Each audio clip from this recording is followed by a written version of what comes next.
Students, कैसे आप सभी। आप देख रहे हैं केसीसी विद विजय कालकोट और हम कर रहे हैं इलेक्ट्रोकेमिस्ट्री। इलेक्ट्रोकेमिस्ट्री में आज हम उसी को आगे बढ़ाते हुए आगे करेंगे कंसंट्रेशन सेल्स। फर्स्ट हम करेंगे आज कंसंट्रेशन सेल्स और सेकंड टॉपिक करेंगे हम equilibrium constant from nuns equation.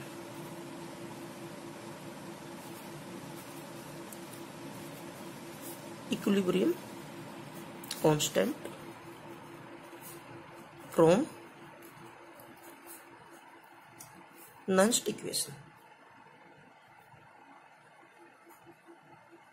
चलो कंप्लीट लिख लेते हैं। तो देखिए गाइस, पहले हम करते हैं कंसंट्रेशन सेल्स। कंसंट्रेशन सेल्स क्या होते हैं?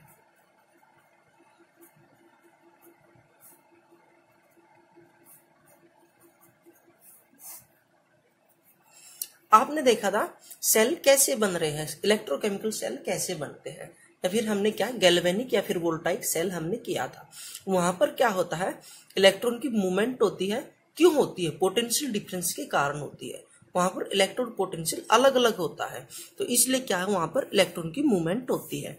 तो हम यहाँ क्या करते हैं, एक और टाइप का सेल आ जाता है। यहाँ पर ये एक बड़ा बीकर ले लेते हैं यहाँ पर, और यहाँ पर हम क्या है, इसका सेपरेशन कर देते हैं। यहाँ पर इसके हम दो पार्ट बना देते हैं, और ये पोर्स है भाई। पोर्स मीन्स यहाँ पर पोर्स है, यानी कि इलेक्ट्रॉन्स इधर उधर जा सकते हैं। तो ये क्या है, पोर्स। ठीक है, पार्टीशन लिख देते हैं। ये पार्टीशन हमने कर दिया। तो यहां पर हम क्या है, दो टाइप का क्या है, इलेक्ट्रोलाइट डाल लेंगे, यानी कि उसकी कंसंट्रेशन अलग अलग होगी। और यहां पर क्या है, इलेक्ट्रोड हम सेम ही लेंगे। यहां इलेक्ट्रोड हम क्या है, सेम लेंगे।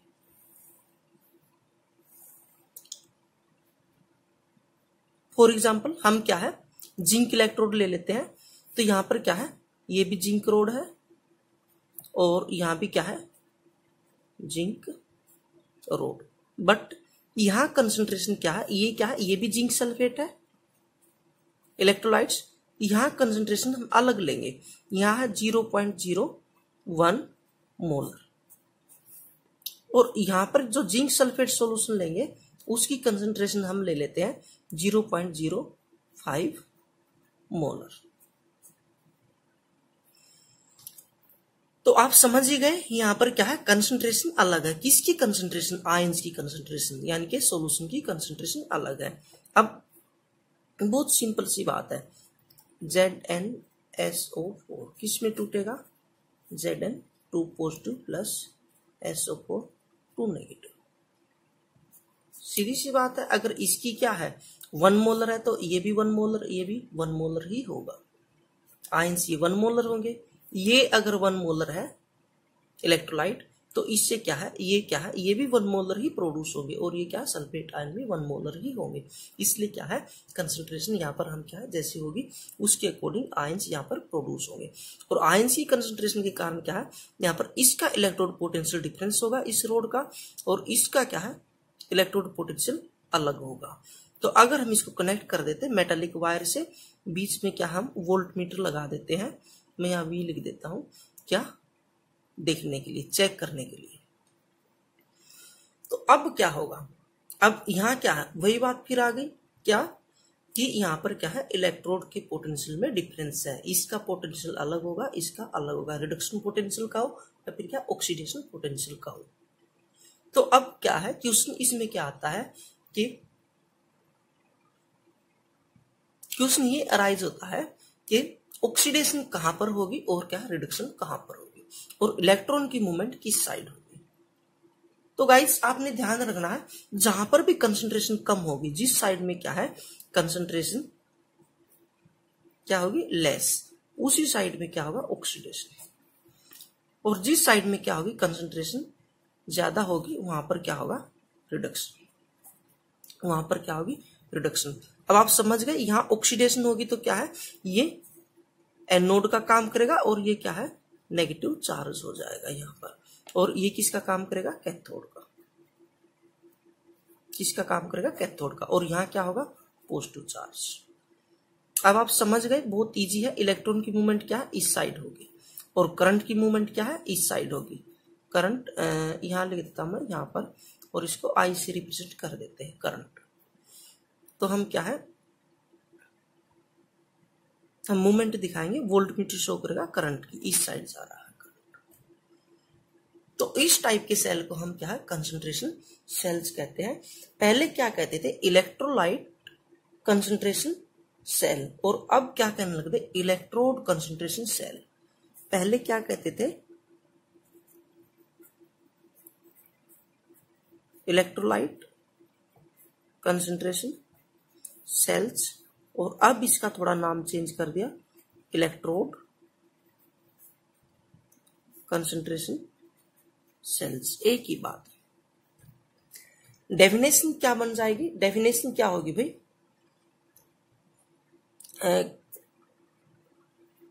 the electrochemical cells made up of same electrode but concentration of electrolyte is difference,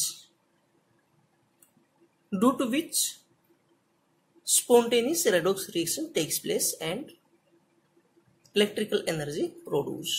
आप ऐसे इसकी क्या है, डेफिनेशन बना सकते हैं भाई, सेम मेटेरियल के बने होते हैं बट उसमें क्या इलेक्ट्रोलाइटिक कंसंट्रेशन क्या होती है, डिफरेंस होती है, यानी कि डिफरेंस होता है।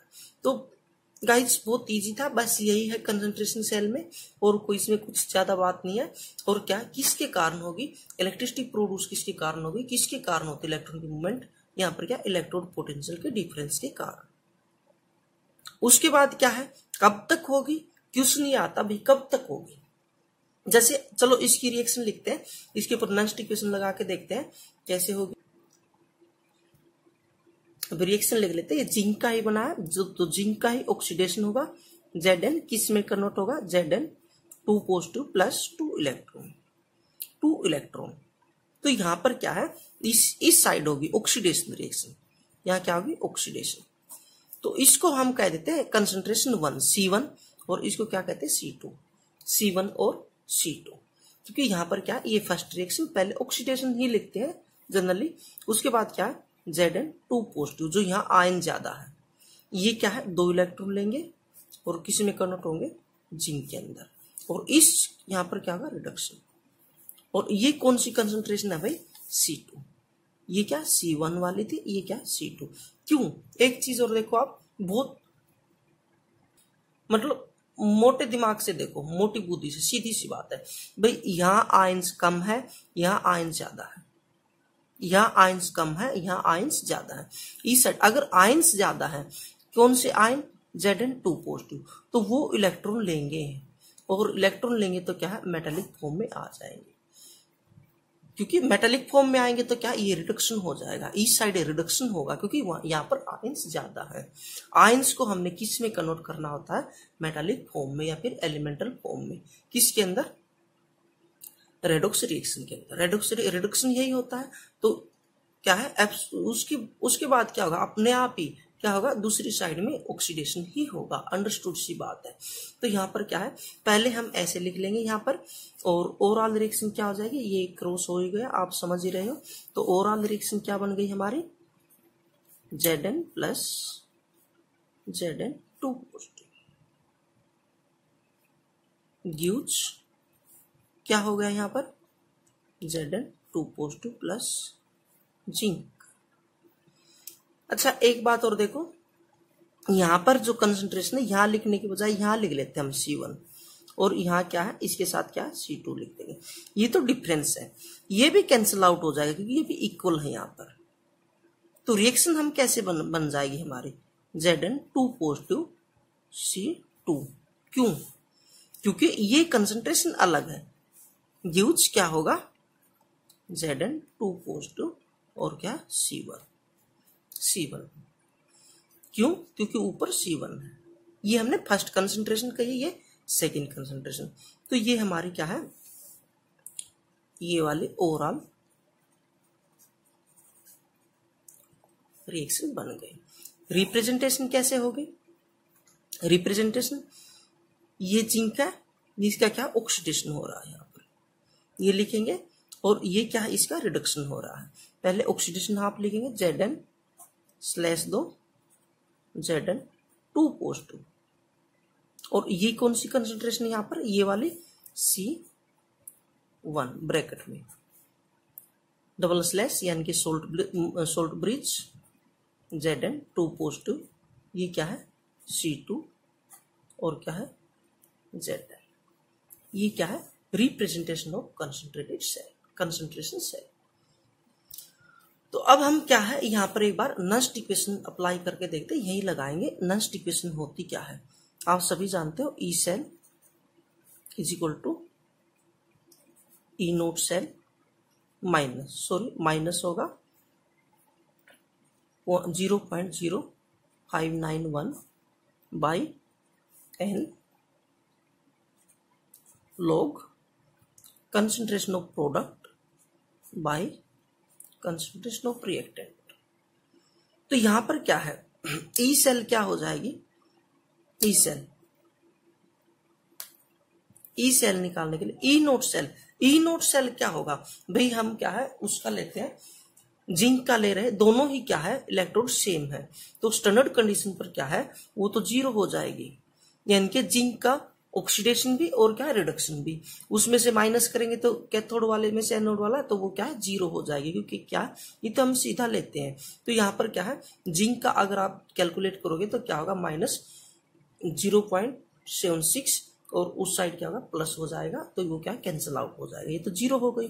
उसके बाद क्या -0.0591 बाई एन कितने हैं 2 इलेक्ट्रॉन है, उसके बाद क्या लॉग।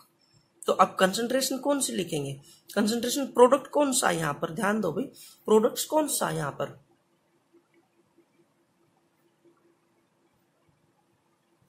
प्रोडक्ट्स ये है, ये प्रोडक्ट है यहाँ पर, ये तो सिंपल है, ये प्रोडक्ट, ये रिएक्टेंट, और ये प्रोडक्ट है, सॉरी ये प्रोडक्ट और ये क्या है ये रिएक्टेंट, ये तो बहुत सिंपल है। तो यहाँ पर हम क्या लिखेंगे, C1 concentration by C2 concentration, यानी कि concentration of product by concentration of reactant वही रखना है और कुछ नहीं है। उसके बाद ये 0 हो गई, तो अगर क्या है इस माइनस को हटाएंगे, हम इसको कैंसिल कर देते, तो इसको इस फॉर्म में भी लिख सकते हैं, E cell is equal to, इसको प्लस ले लेते 0.0591 by 2 log C2 by C1, इसको चेंज कर दो C2 बाई C1, यानी कि कंसंट्रेशन ऑफ ये क्या है product reactant by concentration of product हम लिख सकते हैं, क्योंकि ये क्या हमने यहाँ पर क्या फिर प्लस का लिखना है, ये क्या है ये हमारी नेक्स्ट इक्वेशन अप्लाई हो गई, किसके ऊपर अप्लाई हो गई,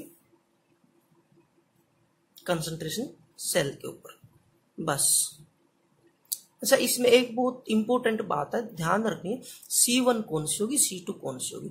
C1 वो होगी जहां पर ऑक्सीडेशन होगा, और C2 कंसंट्रेशन कौन सी होगी, जहां पर रिडक्शन होगा, यानी कि जिसके ऊपर ऑक्सीडेशन होगा, यानी कि प्रोडक्ट वाले C1 ले रहे हैं हम, और क्या देखो इसका प्रोडक्ट ये बन गया और इसका प्रोडक्ट ये है, तो प्रोडक्ट बाई हम क्या करते हैं रिएक्टेंट, यानी कि इसके बाय ये करते हैं, तो C1 बाई C2, ये हमने क्या माइनस कैंसिल करने के लिए क्या है हमने क्या कर दिया C2 बाई C1, ये बहुत ही इजी है।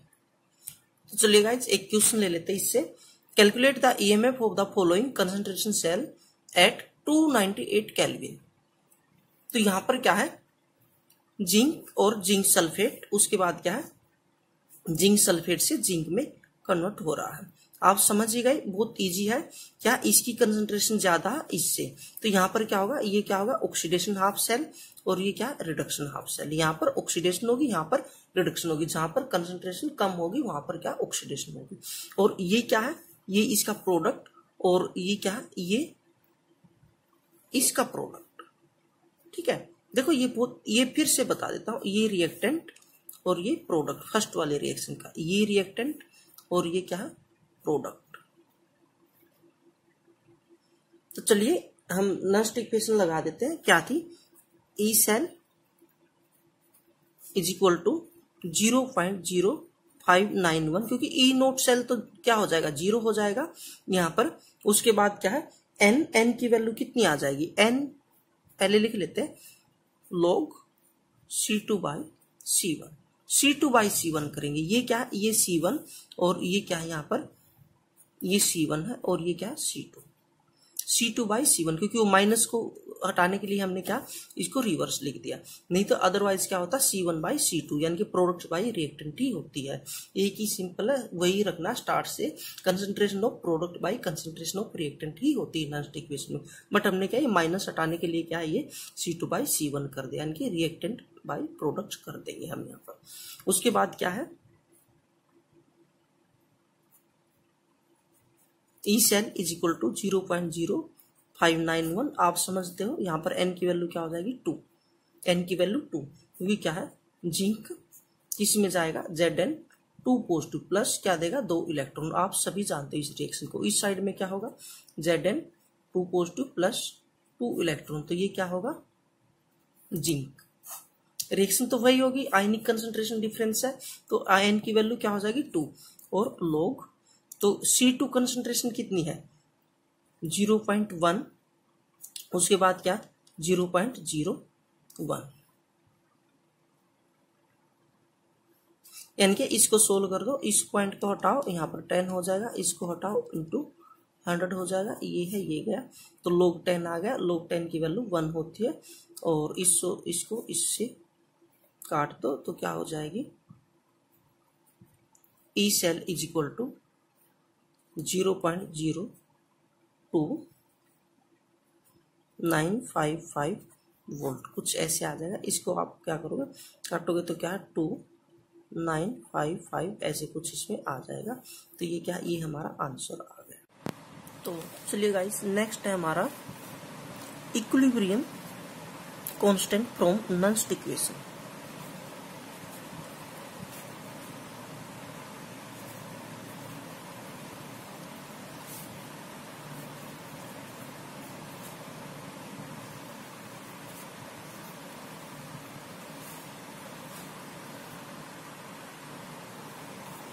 Equilibrium constant from Nernst equation.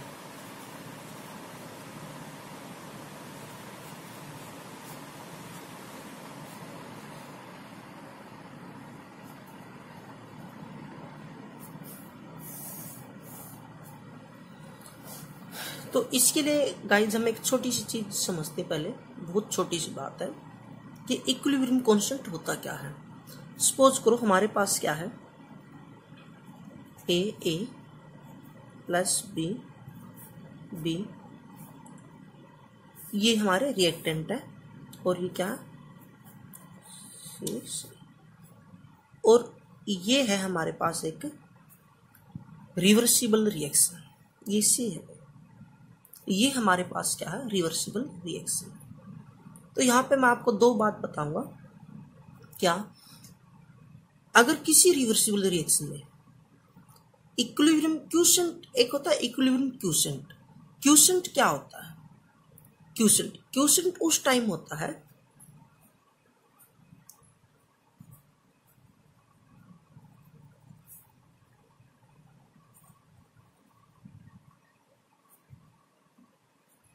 जिसको हम Q से रिप्रेजेंट करते हैं। ये होता है भाई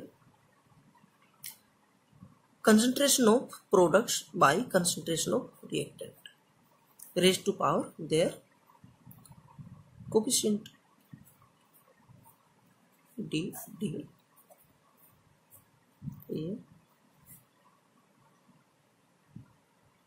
ये प्लस नहीं मल्टीप्लाई, यहाँ पर प्लस नहीं होगा, सीधा होगा, ये प्लस नहीं होगा, ये क्या होगा, बी और ये B. Product of concentration of products by products of concentration of reactants. Product यहाँ पर प्रोडक्ट ही होगा। तो अगर ये क्या है, ये होता है इक्विलिब्रियम क्वोशिएंट, जब क्या है कोई रिवर्सिबल रिएक्शन हो और क्या है इक्विलिब्रियम स्टेट में नहीं हो। जब क्या है उसकी इक्विलिब्रियम कब होगी, जब क्या होगा concentration of reactants equal to concentration of product, जब दोनों कंसंट्रेशन इक्वल हो जाएंगी। जब आयनिक इक्वेशन होती है कोई भी आयनिक इक्वेशन, उसमें क्या है ions, concentration of ions on the reactant side equal to the concentration of the ions in the product side, equal हो जाएंगे। उस टाइम जब अनइक्वल होंगे तब हम इसको क्वोशिएंट बोलते हैं, इक्विलिब्रियम क्वोशिएंट। अगर ये क्या है, क्या अगर ये इक्वल हो जाएगी, कंसंट्रेशन इक्वल होगी, तो हम इसको क्या कहेंगे, इक्विलिब्रियम कांस्टेंट। और इस केस में हम इसको के से रिप्रेजेंट करेंगे, इक्विलिब्रियम कांस्टेंट। बाकी वही होता है concentration of product of concentration of products divided by product of concentration of reactant, ये इक्वल होता है। देखो फिर से ध्यान दो, अगर कंसंट्रेशन इक्वल नहीं हो उस टाइम में हम इसको क्वोशिएंट बोलते हैं। अगर कंसंट्रेशन इक्वल हो जाती है उस टाइम हम क्या बोलते हैं इसको, constant, equilibrium constant. Reversible reaction में होते हैं। तो जैसे हमारे पास क्या है, कौन सी रिएक्शन थी, ये Zn प्लस Cu 2 पॉजिटिव। अगर ये रिवर्सिबल रिएक्शन है हमारे पास Zn 2 पॉजिटिव प्लस Cu, ये क्या है एक्वस आयनिक फॉर्म में है, और ये क्या है सॉलिड। यहां पर आप एक्वस कहो, ये क्या है सॉलिड। ठीक है, जैसे हम नॉन इक्वेशन अप्लाई कर रहे थे, नॉन इक्वेशन में हम क्या, नॉन इक्वेशन इसके लिए कैसे कैसे क्या अप्लाई की थी हमने, E cell is equal to E naught cell minus 0.0591 by N log. हम यहां पे लेते थे concentration of product by concentration of reactant ionic, और उसको हम क्या कह सकते हैं, क्वोशिएंट। क्या कहेंगे, क्वोशिएंट, या फिर क्या है हेयर इक्विलिब्रियम क्वोशिएंट क्या है, यही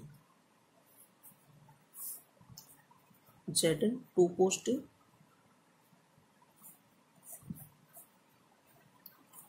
Cu बाई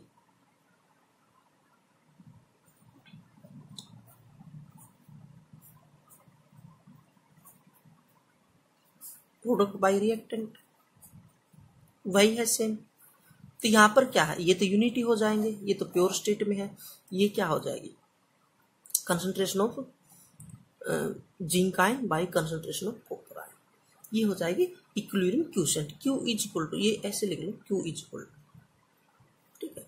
अगर ये क्या है इक्विलिब्रियम स्टेट में हो जाए, यानी कि जो ये कंसंट्रेशन है यहाँ पर किसकी कंसंट्रेशन है, कॉपर आयन की, और वो क्या है जिंक आयन की कंसंट्रेशन के इक्वल हो जाए, तो उस स्टेट में क्या होगा, उस स्टेज के अंदर क्या होगा, इक्विलिब्रियम सेटअप हो जाएगा। क्या होगा, इक्विलिब्रियम सेटअप होगा। इक्विलिब्रियम सेटअप होगा तो क्या होगा, जैसे हम सेल बना रहे थे, तो एक साइड में क्या था हमारा, चलो सेल बनाते उसकी फॉर्म में लिखते हैं हम, एक साइड में क्या हो रहा था हमारा Zn से Zn 2 पॉजिटिव, और दूसरी साइड में क्या हो रहा था 2 पॉजिटिव, यानी कि एक साइड में ऑक्सीडेशन और इस साइड में क्या हो रहा था रिडक्शन। तो देखेगा इसको एक बार यहां पर ध्यान से समझना, क्योंकि एक स्टूडेंट से एक क्वेश्चन कर रहा था कि सर क्या ईएमएफ कांस्टेंट रहेगी या फिर क्या डिक्रीज होगी। तो यहां से हमारा एक क्वेश्चन वो भी सोल्व होगा, वो भी डाउट सोल्व होगा। कंसंट्रेशन यानी कि ईएमएफ क्या होती है, कंटिन्यूसली डिक्रीज होती है या फिर इंक्रीज होती है या फिर क्या कांस्टेंट रहती है सेल।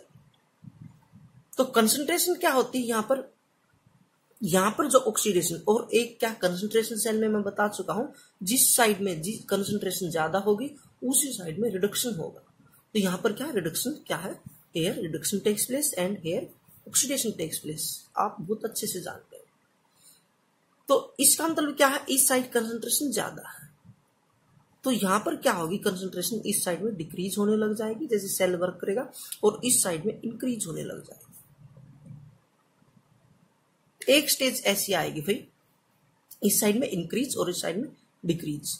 अब कंसंट्रेशन इसकी डिक्रीज हो रही है तो क्या होगा, यहाँ पर रिडक्शन नहीं, किसकी साइड होगा, ये ऑक्सीडेशन की तरफ जाएगा। यानी कि रिडक्शन कब होता है, जब ऑक्सीडेशन नंबर क्या है, ऑक्सीडेशन नंबर डिक्रीज होता है। और ऑक्सीडेशन कब होता है, ऑक्सीडेशन नंबर क्या है, इंक्रीज होता है। तो धीरे धीरे क्या है, जब सेल काम कर रहा होता है तो ये ऑक्सीडेशन नंबर तो डिक्रीज होने लग जाता है, और क्या है, यहां पर ऑक्सीडेशन नंबर क्या इंक्रीज होने लगता है। और एक स्टेज ऐसे आती है जहां पर ये क्या है, इक्वल हो जाते हैं, इक्विलिब्रियम सेटअप हो जाता है। यानी कि इसकी कंसंट्रेशन क्या है, जो ये क्या है, ये लेफ्ट हैंड साइड वाली कंसंट्रेशन है, और ये क्या है, राइट हैंड साइड वाली, ये दोनों इक्वल हो जाती है। उस स्टेज में क्या है, इक्विलिब्रियम सेटअप हो जाता है, और ईएमएफ क्या हो जाएगी, जीरो हो जाएगी। ईएमएफ क्या होती है, उस साइड में क्या, उस स्टेट में क्या होगी, जीरो होगी, क्योंकि ईएमएफ क्या कंटिन्यूसली डिक्रीज होती है। यहाँ पर आई बात समझ में, इक्वल इसमें क्या होगी, ईएमएफ डिक्रीज होगी। जैसे हम ग्राफ की वे में देख सकते हैं, हम इसको ग्राफ बनाएंगे, हम यहां पर लिखते हैं प्रोग्रेस ऑफ रिएक्शन, और इस साइड लिख लेते हैं हम रिडक्शन पोटेंशियल, ई नोट रिडक्शन पोटेंशियल है भैया, रिडक्शन पोटेंशियल। तो यहां पर क्या होगा भाई, हाफ ऑक्सीडेशन पोटेंशियल है, जो ऑक्सीडेशन वाला है, जो ऑक्सीडेशन पोटेंशियल था जहां पर इसका ऑक्सीडेशन हो रहा है, तो यहां पे पर तो क्या होगा, ऑक्सीडेशन नंबर क्या होगा, डिक्रीज होगा। ऑक्सीडेशन नंबर डिक्रीज होगा तो रिडक्शन पोटेंशियल क्या होगा, इंक्रीज होता जा रहा है। और इस साइड में क्या है, इस साइड में ऑक्सीडेशन नंबर क्या है, पहले कम था, फिर क्या इंक्रीज हो रहा है। ऑक्सीडेशन नंबर इंक्रीज हो रहा है, रिडक्शन पोटेंशियल क्या होगा, कम होता जाएगा। और एक स्टेज क्या आ जाएगी, यहां पर इक्वल आ जाएगी, यहां पर इक्विलिब्रियम स्टेट आ जाएगी, इक्विलिब्रियम पॉइंट। ये क्या है, ऑक्सीडेशन हाफ रिएक्शन, और ये क्या है, रिडक्शन हाफ रिएक्शन। देखिए फिर से समझिए, जो हम यहां पर क्या है, तो यहां ले रहे हैं, ये हमारा क्या, oxidation half cell,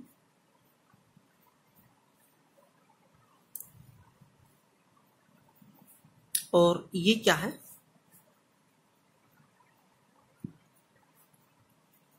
reduction half cell. Initial state में क्या थी, यहां पर कंसंट्रेशन ज्यादा थी, यहां पर कंसंट्रेशन कम थी। तो जैसे जैसे क्या है, सेल काम करेगा, यहां कंसंट्रेशन डिक्रीज होने लग जाएगी, डिक्रीज होगी तो ऑक्सीडेशन नंबर क्या है, इंक्रीज होने लग जाएगा।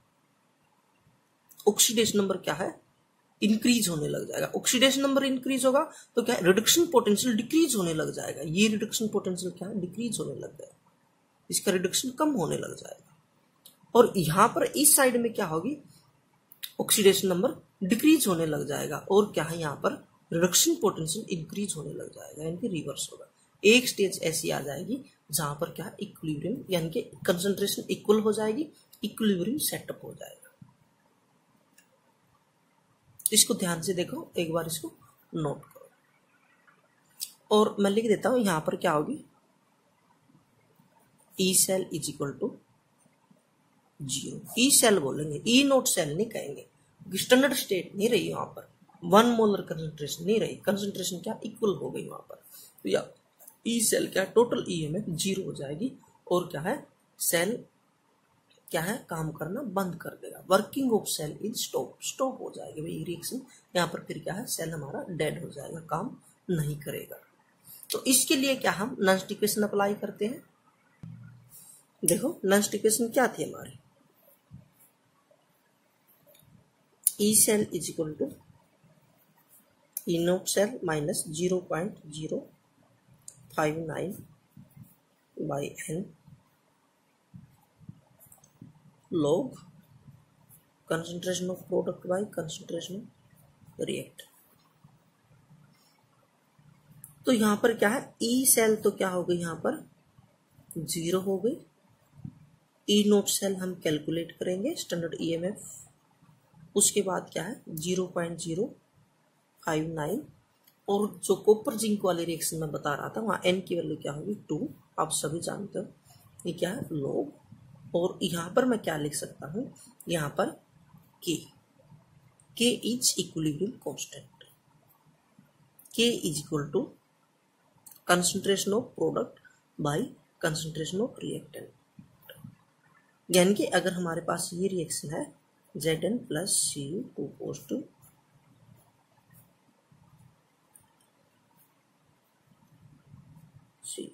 तो k की वैल्यू क्या होगी, क्योंकि इनकी तो यूनिटी होगी, इसकी वैल्यू क्या होगी concentration of product by concentration of reactant. ध्यान रखना भाई के हम कहाँ करेंगे, at equilibrium.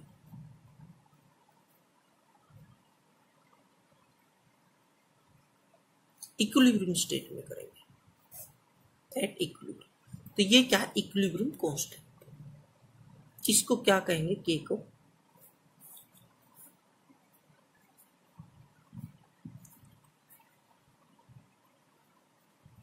Equilibrium constant, right.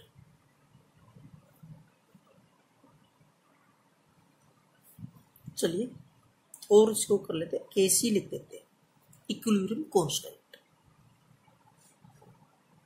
तो उसके बाद क्या होगा, यहाँ पर हम क्या है इसको इस साइड ले जाएंगे, इस वैल्यू को इस साइड ले जाएंगे, क्या हो जाएगा 0.059 by 2 log Kc is equal to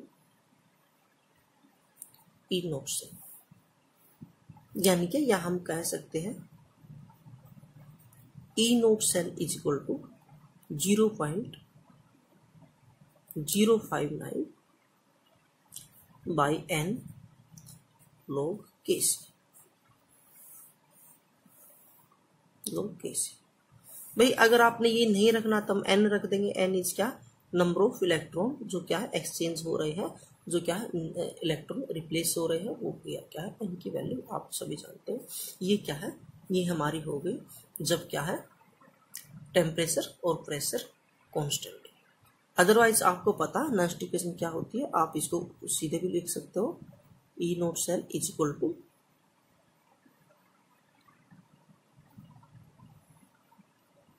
RT NF ln Kc,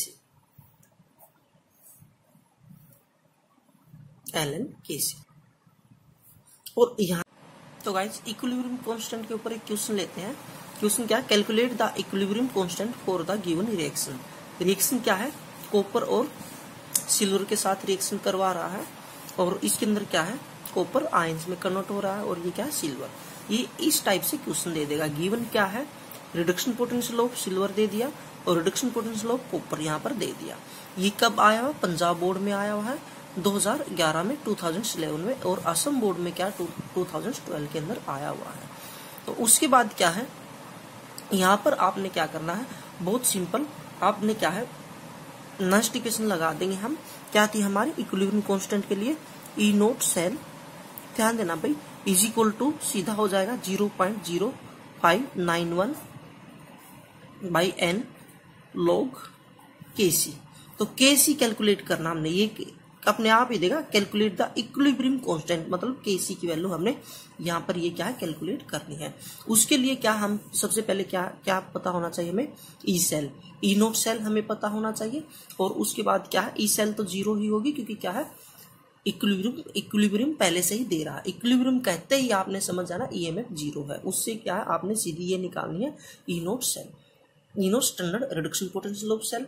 तो कितना होगा यहाँ पर, फिर क्या हमें n की वैल्यू चाहिएगी। n की वैल्यू क्या आप सीधा भी कैलकुलेट कर सकते हो।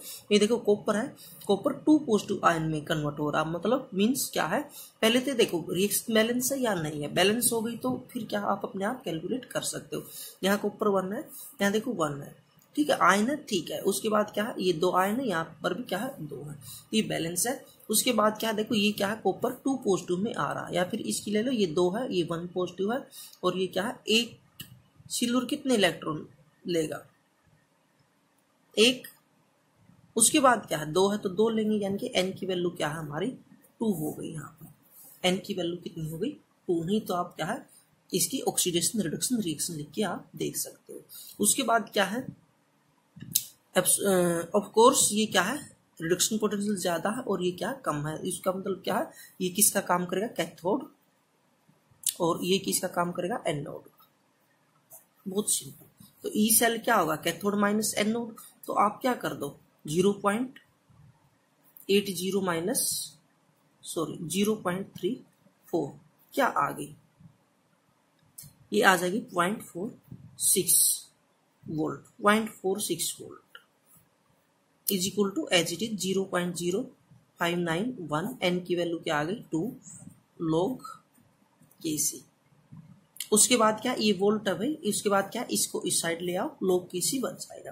क्या होगा 0.46 into 2 by 0.0591 is equal to log KC. देखो उसके बाद क्या है हम इसको सोल्व कर देंगे। इसकी वैल्यू क्या आ जाएगी 15.5668 समथिंग ऐसे कुछ आ जाएगी। ये क्या होगा log केसी। इसको सोल्व कर लेना भाई कैलकुलेशन कर लेना। उसके बाद क्या होगा हमने क्या log केसी की वैल्यू चाहिए तो log केसी की वैल्यू निकालेंगे तो ये क्या है इस log को इस साइड ले आओ क्या हो जाएगा एंटी log। एंटी लॉग क्यों ये क्या यानी कि क्या हो जाएगा 1/log हो जाएगा। 1/log क्या होता है एंटी लॉग क्या 15.5668। अब देखो इसको इज इक्वल टू केसी हमें केसी चाहिए तो log आपको सोल्व करना आता है एंटी लॉग नहीं तो देखो सीधी सी बात है इसकी ये क्या 10 बेस की रेस टू पावर हम क्या मान लेंगे 15.5668 is equal to log KC. इसको किस फॉर्म में लिख सकते हैं 10 raise to power 15 into 10 raise to power 0.5668 is equal to log KC.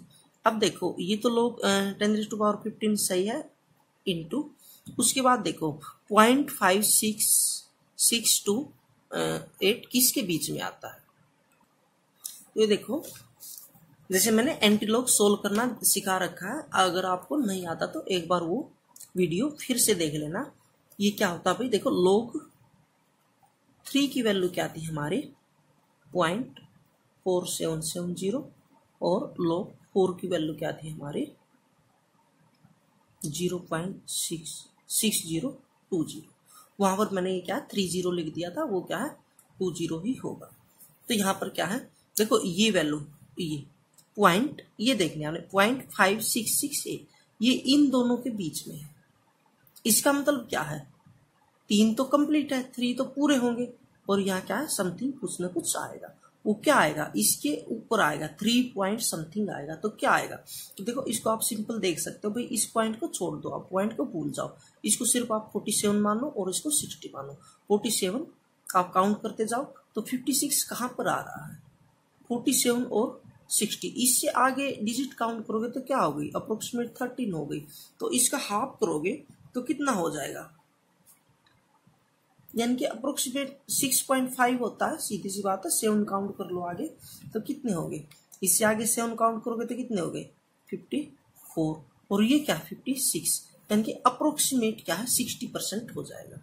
Approximate क्या है 60% हो जाएगा। तो यहाँ पर 6 लिख सकते हैं हम यहाँ पर यानी कि समथिंग कुछ ऐसे आ जाएगा। और ये क्या है ये हमारी किसकी वैल्यू आ जाएगी log केसी की और ये क्या होगा हमारा आंसर होगा। तो क्या है इस तरह से हम क्या है गाइस इनको सोल्व कर सकते हैं इक्विलिब्रियम कांस्टेंट वाले क्वेश्चंस को। इक्विलिब्रियम कांस्टेंट में आपने एक ही बात याद रखनी है इक्विलिब्रियम कांस्टेंट के टाइम क्या होगा E cell is equal to 0 हो जाएगा। और क्या है जो कंसंट्रेशन क्या उसकी जगह हम क्या केसी ले लेंगे क्योंकि वो इक्वल हो गई कंसंट्रेशन इक्वल हो गई। तो क्या हम वहां पर log केसी यानी कि log का एंटी लॉग यानी कि इस साइड जाएगा तो एंटी लॉग हम कैलकुलेट कर लेंगे। तो आई होप गाइस आपको समझ आ गया होगा। तो ऐसे ही देखते रहिए आगे फिर बनाते हैं आगे देखते हैं। तब तक आप इसको प्रैक्टिस करिए और क्या वीडियो को सब्सक्राइब लाइक और शेयर करिए। Thank you.